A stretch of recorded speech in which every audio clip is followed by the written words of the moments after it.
What the shake is out there, y'all? It's your player partner, Watt, one half of the Unpacking Black podcast, and this is the Dropbox. What I want to get into today is the Marvel franchise and black superheroes. Over the past weekend, I got caught up on some shows, man. I watched the Loki show. I finished the Loki show, and I also saw Black Widow. The Black Widow movie was underwhelming. I don't think that it just didn't seem like it was like the reset button on like the older Marvel movies. I felt like when you think about even Blade, like let's just start from there, because that's really like the inception of the Marvel universe as we know it. Blade felt like a moment. Black Panther felt like a moment. Even some of the other superhero movies, like the first Iron Man, felt like a moment, or Captain America. Thor, not so much. But I want to talk about black superheroes in this role, because there's another show that I really enjoyed. I really did enjoy the Falcon and the Winter Soldier. It was a great show, and I contribute a lot of that storyline. What really got me into it was the storyline centering around Anthony Mackie, as well as the original Captain America. And I think that was really like the selling point for me, and that's what drew me into the story. And also there is this influence of blackness throughout the Falcon and the Winter Soldier with the Wakandan guards or what have you. I think that's a really selling point. But then it made me like seeing Loki and seeing the Black Widow. It kind of made me go back and revisit the black superheroes in the Marvel universe and really ask myself, like, what is so captivating? So I started out with Blade, right?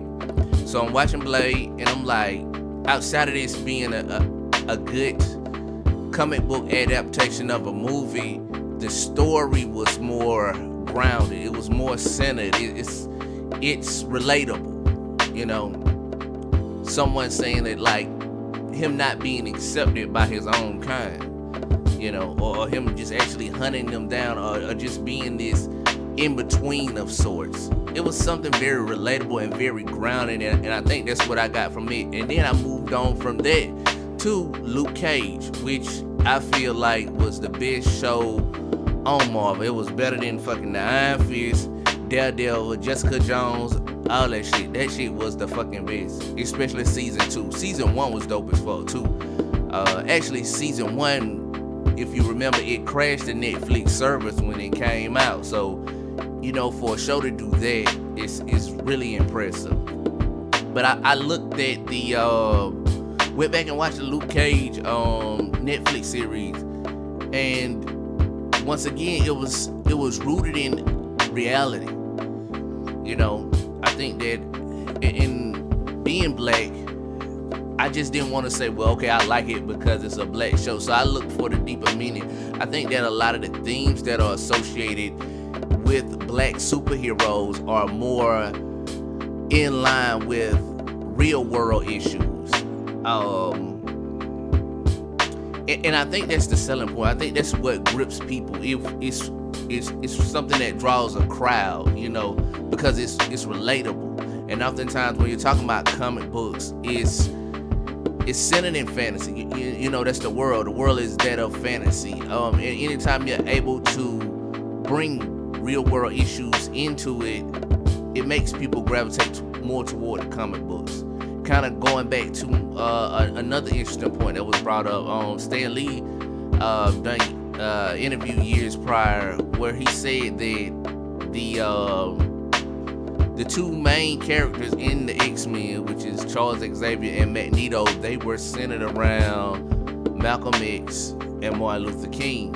And even if you expound on that idea, just niggas are mutants in that sense, where it's like, people dealing with differences in the world and having to overcome that and however they decide to go about it. It's just that it's relatable. And that brings up an interesting point. It's almost like black superheroes in this space are very relatable. They're very understandable. I think more so because black people are, and the struggles and the things that we face as people on a day-to-day, it really is a hero story.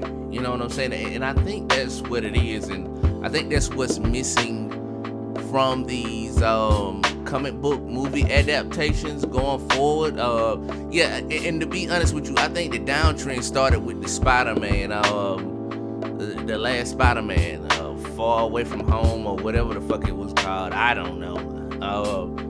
It just wasn't a good movie. And I think that as these movies are being made now, they're moving away from a realistic element.